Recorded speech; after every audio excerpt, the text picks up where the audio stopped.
नमस्कार,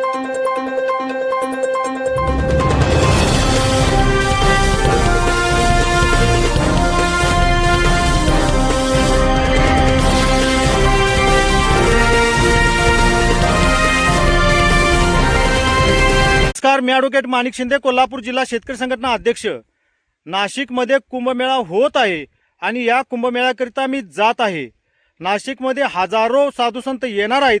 या साधुसंतांचं दर्शन घेण्याकरिता, त्याचबरोबर प्रभू शंभू महादेव यांचं दर्शन घेण्याकरिता मी नाशिकला जात आहे.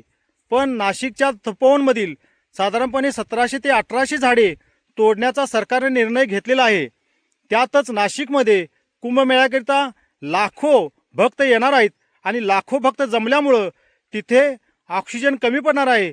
तपोवनची झाडं तोडल्यामुळे ऑक्सिजनचं प्रमाण वातावरणामध्ये कमी होणार आहे आणि माझ्या शरीरावर त्याचा काही इफेक्ट होऊ नये, परिणाम होऊ नये म्हणून मी कोल्हापुरातून हे झाड सोबत घेऊन नाशिकच्या कुंभमेळ्याला जात आहे. मी माझ्या ऑक्सिजनची सोय केलेली आहे.